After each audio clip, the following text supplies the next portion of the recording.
Bonjour, bienvenue dans Bref de Poésie. Eh bien, pour faire suite à l'émission d'hier sur le travail de Jacqueline Fischer, le cahier débrouillé et ses retombées en enfance, aujourd'hui nous aborderons son second recueil qui est en relation directe avec son activité en fait d'artiste qui pratique l'art textile. Elle signe un article qui est très intéressant à ce sujet. Donc là, je ne vais pas m'étendre, mais je mettrai le lien dans les descriptifs de l'émission. Je vais simplement. C'est vraiment intéressant, hein. C'est un art croisé, donc le recueil reprend cette idée. Donc je vous lis juste en fait l'intro. Alors Touche, c'est d'abord un ensemble de textes poétiques écrits à l'été et l'automne 2018. Je suis parti avec en tête des visions de couleurs et en filigrane des étoffes de ma collection. Non pas en illustration, mais je l'espère en accord et en écho. Je ne suis pas certaine que la concordance soit sensible pour tout le monde, mais pour moi, elle l'était. D'où l'intérêt de lire son article et plus de choses sur son travail. Alors, je n'ai pas écrit au sujet des tissus, non plus le texte est venu et le tissu s'est posé à côté, presque comme un papillon. Voilà, donc le mieux c'est de découvrir son travail sur le textile en parallèle. C'est vraiment très intéressant, cet art croisé. Là, évidemment, aujourd'hui, je ne puis que vous lire les textes. Alors, tout d'abord, le premier. Une ombre rousse est passée sur le soleil. Elle a planté ses dents dans la chair de mes jours, et j'ignorais si c'était mal ou bien. Souriait-elle à la vie ou au vide? Qu'étaient ces mots auxquels je me sentais sourde soudain, sans que surgisse une clarté qui aurait d'un coup d'ongle égratigné tous nos mystères, ouvert une boîte aux pans d'or, cassé les miroirs convexes au fond des caves.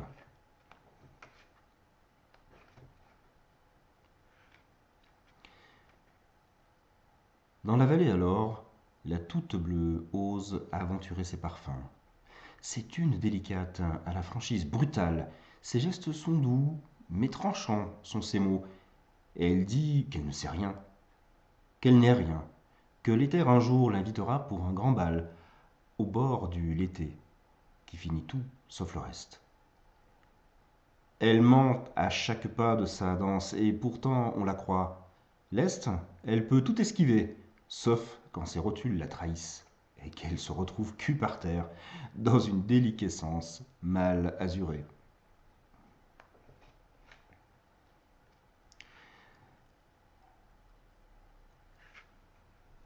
Dans le globe des yeux, la lumière grise rase les jours d'ennui, ceux où le temps se fige dans une assiette froide, même pas anglaise.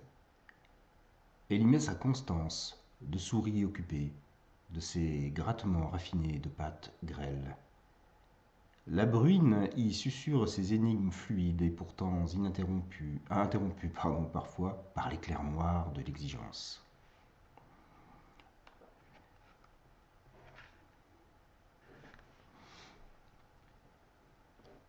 Sur l'orbe de la cerise, une lucarne essaie d'ouvrir un champ de possibles minuscules, mais le brillant est verrouillé aux certitudes.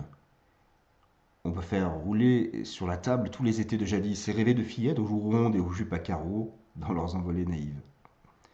Il faudrait si peu, alors, pour que tout bascule dans ce gouffre simulé et si plein de délicieuses traîtrises.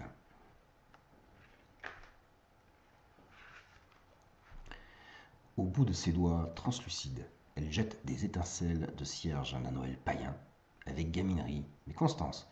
Elle fuit les sérosités graves et assèche tout d'un sourire cristallin qui voit plus loin que le bout des souliers du magicien qui ose.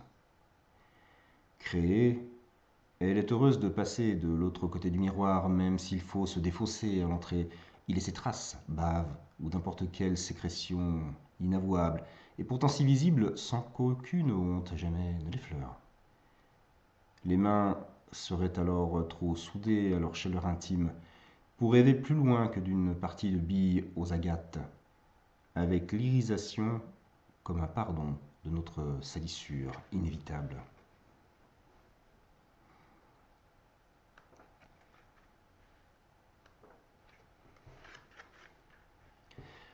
La marine dresse sa vague et sa vergue reprise d'un mal récent qu'il érige en parangon des vers tueurs, au prétexte bien fourbi.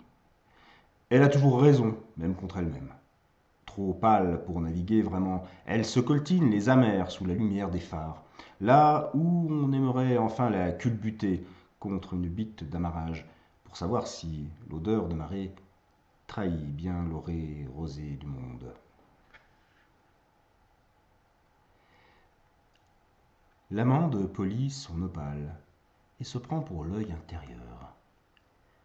Oubliant son balai, elle nous joue les casse-noisettes et le premier écureuil qui passe la croquera pour nourrir l'interrogation de sa queue panachée. Elle n'aura pas le temps de rouler jusqu'à l'aura profuse d'une logorée rassurante.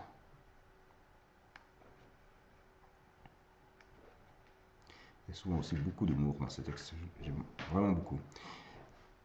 L'intérêt vraiment de les lire, il y a vraiment l'intérêt visuel du recueil que je vous conseille si de vous le procurer.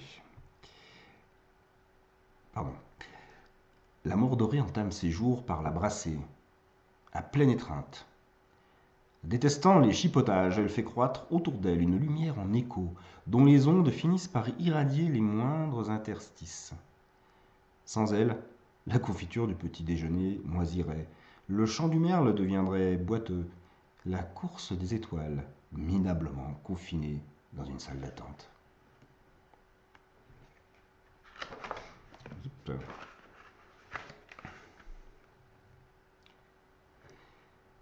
La cire fait reluire les lames de bois des combats à pas glissés.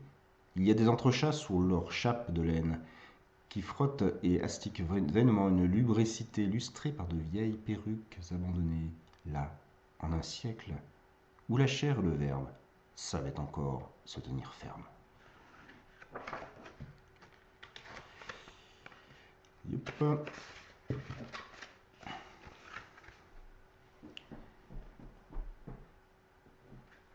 La chair sait qu'elle ne l'est plus, quand sa couleur tend à virer au livide, au veineux variqueux, au pli là où la cuisse de la nymphe n'émeut plus aucune rose. Alors elle s'éploie dans ce portefeuille plus tricoté, se laissant butiner sur la coursive de l'indifférence. Elle guette le point d'abandon où tout regard sur elle disparaîtra autre que dégoûté, apitoyé ou détourné.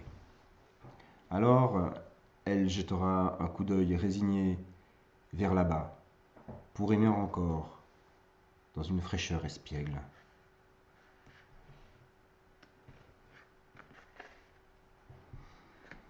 Et deux derniers textes. Dans les poings serrés, la sanguine bat au tempo d'une porte qui refuse de s'ouvrir. En filet, elle tentera une évasion vers un papier improbable et griffera ses épanchements internes pour tracer enfin un bateau ivre, au voile entortillé, ou un vaisseau plein de fantômes avinés, beuglant joyeusement que le temps pète trop fort dans les cordages. L'écru éructe sa tendresse rude aux cruautés de la vie. Il tend ses mains gercées, trouées de 1000 offrandes insignifiantes, jetées chaque jour au tiroir poubelle des mémoires élimées. Trop abrupte et trop délicate tout ensemble, il va cependant son amble boiteux, ajoutant pièce à pièce, comme on descend l'escalier de la vie et sans gravité. Il gravit les jours sur leurs échelles. Voilà, donc je vous invite, voilà, touche Jacqueline Tichère. Je vous mettrai aussi dans le descriptif comment vous le procurer et comment découvrir aussi son travail dans l'art textile. Belle journée à vous en poésie et à très très bientôt.